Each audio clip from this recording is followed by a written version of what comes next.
G'day ladies and gentlemen, welcome to Draw with Jazza. I'm Jazza, and in this video we're going to be talking about drawing mistakes.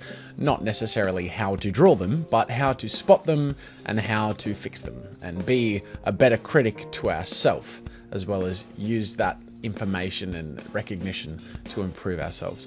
So the first thing is you need to understand that everyone is a beginner when it comes to this. We are our own eyes, and in that sense, like, beauty is in the eye of the beholder, but in the same sense, the beholder doesn't always see how shit he can be or she can be. So you really just need to understand that there will be things you will miss, there will be mistakes that you make, even when you're working really hard to not make them, or you feel like you've progressed enough to have gone past that. It happens to me all the time, it happens to everyone. But you can improve, and that improvement comes with the recognition of where you make your mistakes and how to avoid those, and also how to, some little tricks that you can use to spot them quicker and get rid of them quicker. So the process, I mean, this is a skill. We're talking about a skill, and that's why I made a separate video about it, because it does require its own sort of separate conversation. Recognizing your mistakes is a skill, and it is something that can be improved over time.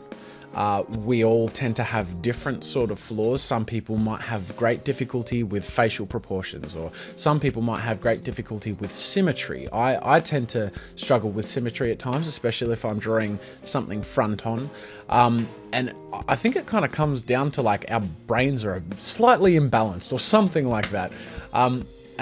Pose positioning is another difficult thing. Sometimes we feel like we're drawing an epic pose, and then after we're finished, someone might point something out, and then you're like, oh yeah, that does look really bad. And then all you can see is the mistake. So we need to recognize where we make mistakes most commonly, so that when we're drawing things, we can watch out for those. And always make sure that you're most aware of these things in the construction phase of the drawing. So when you're doing your sketching, when you're getting things ready and doing all the basic blocking, that is when you should be most aware and most conscious of how things are coming together. Which brings us to a few tricks that we can use to recognize them. The first is distancing. This was taught to me by my art teacher in high school when we were painting canvas paintings, and these are fairly large canvas paintings, minimum like 1.5 meters tall or wide, so you're often quite close and you're working in detail, and this can be a bit of a problem because artists can be really focused on detail. We really like getting in close and making sure all the chain links are done together and all this stuff, but we forget to make sure that they flow in the right way, or that kind of thing. So every few minutes, at least every 10 to 15 minutes, step back from your picture and look at it. Now, if you look at my tutorials, I do this a lot. I like lean back and squint. That's my way of distancing when I'm working in a digital medium, because I don't want to have to step back a few meters. So what I do is I do this. This is just what I do instinctively. You don't have to do this.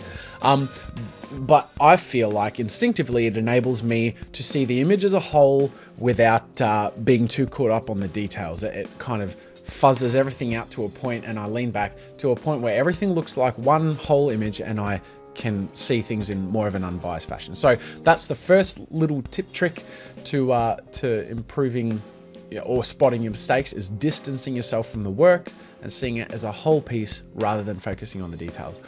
The next little trick is an interesting one, and it's the flip trick, and you can do this in several ways. If you're working in a digital medium, that's pretty simple. You take the whole image and you flip it.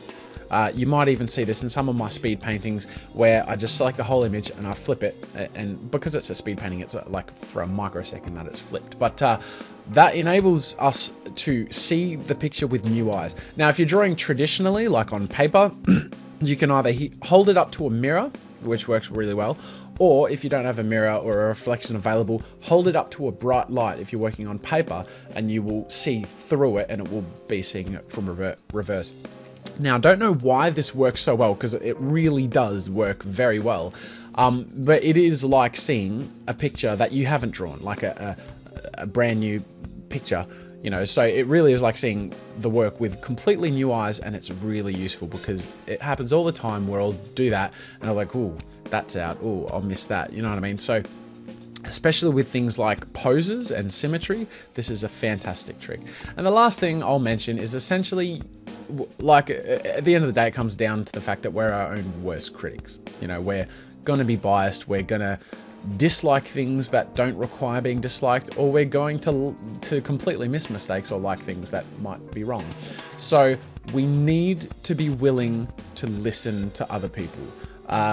It's the worst kind of artist or student who thinks they're great and the end. You know what I mean? Like, you've got to be willing to understand that we're all people, we make mistakes, we have flaws, and other people might have really good senses, or at least like see something that we're not seeing. So show someone who is unbiased and honest.